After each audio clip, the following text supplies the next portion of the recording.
اعوذ باللہ من الشیطان الرجیم بسم اللہ الرحمن الرحیم۔ چونکہ اس سے پہلے آیت آ چکی ہے سنفرغ لکم ایھا الثقلان، دو بھاری قافلے جو ہیں اللہ تعالیٰ کی مخلوقات میں سے، ایک قافلہ انسانیت اور ایک قافلہ جو جنوں پر مشتمل ہے۔ اب یہاں اس آیت میں آیت نمبر 33 میں براہ راست ان سے خطاب ہے، اے گروہ جن اور اے گروہ انس، یا معاشر الجن والانس ان استطعتم، اگر تمہارے اندر استطاعت ہے، طاقت رکھتے ہو، ان تنفذوا من اقطار السماوات والارض، کہ تم نکل بھاگو آسمانوں اور زمین کے دائروں سے، کناروں سے، تنفذوا تو نکل جاؤ، لا تنفذون الا بسلطان، نہیں نکل سکو گے مگر اللہ تعالیٰ کی سند کے ساتھ۔ یہ آیت مبارکہ مشکلات القرآن میں سے ہے، پوری طرح ہم شاید ابھی نہ سمجھ پائیں جب تک کہ اور ہمارا علم جو ہے کائنات کے بارے میں، کاسموس کے بارے میں اور علم بڑھ نہیں جاتا۔ لیکن یہ کہ عام طور پر یہ سمجھا گیا ہے کہ یہ انسان اور جن جو ہیں ایک حد تک ان کی رسائی ہے اس کائنات کے اندر، اس سے آگے نہیں۔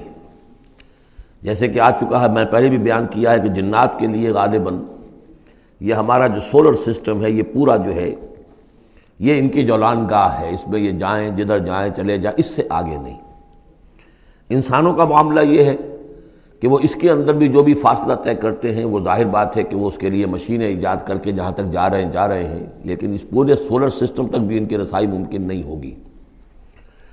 لیکن یہ کہ ایک گمان میرا ہے جو میں آپ کے سامنے پیش کر رہا ہوں کہ قرآن مجید جب آسمانوں اور زمین کی بات کرتا ہے تو وہ مراد ہوتی ہے کل کائنات، کل یونیورس، اور کل یونیورس کے کناروں سے نکل بھاگنا، اس کے کیا معنی ہے؟ اس کے معنی یہ ہے معدوم ہو جانا، یعنی یہ کہ جہنم میں پڑنے والے چاہیں گے کہ ہم معدوم ہو جائیں۔ کاش کہ جیسا کہ ہم نے پڑھا تھا سورہ نساء میں، فَكَيْفَ إِذَا جِئْنَا مِن كُلِّ أُمَّةٍ بِشَهِيدٍ وَجِئْنَا بِكَ عَلَىٰ هَٰؤُلَاءِ شَهِيدًا، اس روز انسان چاہیں گے کہ اس طرح زمین شق ہو جائے، وہ اس میں دھس جائے اور زمین اوپر سے برابر کر دی جائے۔ یہ تو ہوگا یوم الحساب کو۔ لیکن سوال یہ ہے کہ من اقطار السماوات والارض، تمام آسمانوں اور زمین کے کناروں سے نکل بھاگنا، معدوم ہونا، یہ بھی بس میں نہیں ہے۔ اللہ کے اذن سے ہی ہم بنے ہیں، ہمیں وجود عطا ہوا ہے، اور اللہ ہی کا اختیار ہے جو ہمیں معدوم کر سکتا ہے۔ ہم لاکھ چاہیں کہ معدوم ہو جائیں، معدوم نہیں ہو سکتے، یہ بھی ہمارے اختیار سے باہر ہے۔ اذن رب ہی ہو تو ہم معدوم ہوں بغیر اذن رب۔ یہاں پر ویسے جو الا بسلطان، اللہ کا حکم، اللہ کی مرضی، اللہ کی سند، اس طرح کی کوئی بات ہے، اگرچہ عام طور پر بات وہ سمجھی گئی ہے جو پہلے میں نے بتایا، میرا گمان یہ ہے واللہ عالم۔ بہرحال مشکلات القرآن میں سے ہے۔ فَبِأَيِّ آلَاءِ رَبِّكُمَا تُكَذِّبَانِ، تو تم اپنے رب کی کن کن نعمتوں اور کن کن صناعیوں اور کاریگریوں اور کن کن قدرتوں کا انکار کرو گے۔ یرسل علیکما شواظ من نار، تم پر پھینکے جائیں گے شعلے بھڑکتے ہوئے آگ کے، ونحاس، اور دھواں ملا ہوا، وہ آگ جس میں کہ دھواں ملا ہوا ہو، فلا تنتصران، پھر تم بدلہ نہیں لے سکو گے۔ فبأي آلاء ربكما تكذبان، فإذا انشقت السماء، جب آسمان پھٹ جائے گا، فكانت وردة كالدهان، تو ایسے ہو جائے گا گلابی رنگ کا جیسے کہ تیل کی تلچھٹ ہوتی ہے۔ جب تیل کو صاف کیا جاتا ہے تو اس کے نیچے جو تلچھٹ رہ جاتی گلابی رنگ کی۔ فبأي آلاء ربكما تكذبان، فيومئذ لا يسأل عن ذنبه انس ولا جان، تو اس روز کوئی پوچھنے کی ضرورت نہیں ہوگی ان کے گناہوں کے بارے میں، نہ انسانوں سے نہ جنوں سے۔ اللہ تعالیٰ پوچھے گا، حساب کتاب بھی ہوگا، لیکن یہ کہ اپنی جگہ پر ہر ایک کے چہرے پر لکھا ہوگا اس کا انجام۔ بل الانسان علی نفسہ بصیرہ، چنانچہ کئی جگہ قرآن مجید میں نقشہ کھینچا گیا ہے، میدان قیامت میں جب لوگ کھڑے ہوں گے، کچھ لوگوں کے چہرے تر و تازہ ہوں گے، کچھ لوگوں کے اوپر مردنی چھائی ہوئی ہوگی، جس کی مثال بہترین ہوتی ہے ہائی سکولز کے اندر۔ ہر سال جب ڈکلیئر کرتے ہیں امتحان، سالانہ امتحان کا نتیجہ، تو جب کھڑے ہوتے ہیں طالب علم سننے کے لیے، تو بعض لوگوں کے چہروں کے اوپر لکھا ہوتا ہے کہ یہ فیل ہونے، اس لیے کہ انہیں معلوم ہے لکھ کر کے آئے تھے ہم، اور بعض کے چہرے تر و تازہ ہوتے ہیں، انہیں اگر فکر ہوتی ہے تو اس کی کہ میں فرسٹ آتا ہوں یا نہیں آتا، بس اس کی تشویش ہو سکتی ہے، لیکن یہ کہ انہیں کوئی اندیشہ یہ نہیں ہوتا کہ وہ فیل ہو جائیں گے۔ تو فیومئذ لا یسأل عن ذنبہ انس ولا جان، اس دن پوچھا جانا ضروری نہیں ہوگا کسی سے بھی، نہ جن سے نہ انس سے، ان کے گناہ کے بارے میں۔ فبأي آلاء ربكما تكذبان يعرف المجرمون بسیماہم، پہچان لیے جائیں گے مجرم اپنے چہروں سے، چہرے ان کے اترے ہوئے ہوں گے، انہیں تو معلوم ہوگا۔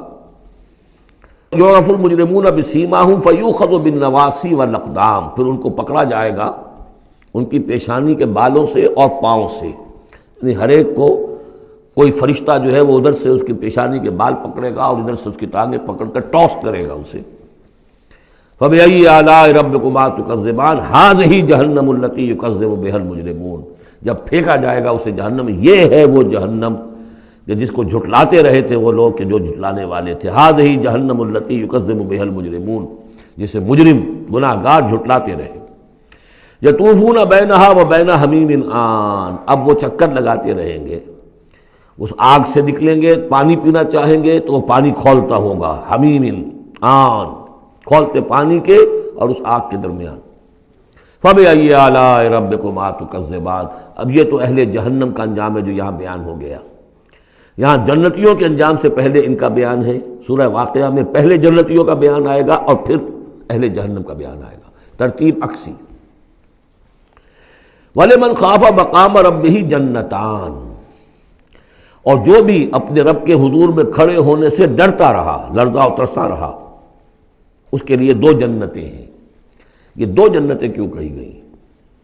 اس کے لیے جو توجیہ میری سمجھ میں آئی ہے اس میں مجھے خاصا اطمینان ہے، انشراح ہے کہ جنتیں جو جنوں کے لیے ہوں گی وہ علیحدہ جنت ہے، انسانوں کے لیے علیحدہ ہے۔ ظاہر بات ہے دونوں کے احساسات جدا ہیں، دونوں کے ذوق جدا ہیں، دونوں کے مذاق جدا ہیں، لہذا ایک جنت ہے کہ جو انسانوں کے لیے ہے اور ایک جنت ہے کہ جو جنات کے لیے ہے۔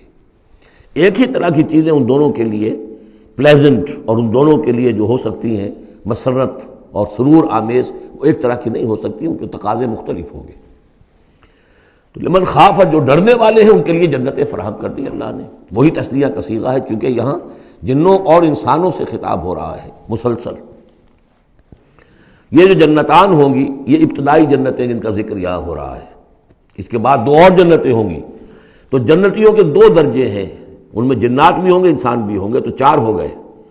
کمتر درجے کے جنتی انسان اور جن دو، اور برتر درجے کے جنتی انسان اور جن دو، تو دو اور دو چار۔ تو یہاں پر اس سورہ مبارکہ میں چار جنتوں کا ذکر ہے۔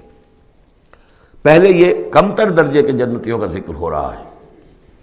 وَلِمَنْ خَافَ مَقَامَ رَبِّهِ جَنَّتَانِ فَبِأَيِّ آلَاءِ رَبِّكُمَا تُكَذِّبَانِ ذَوَاتَا أَفْنَانٍ، اس کی بہت سی شاخیں ہوں گی اس جنت کی۔ صدق اللہ العظیم۔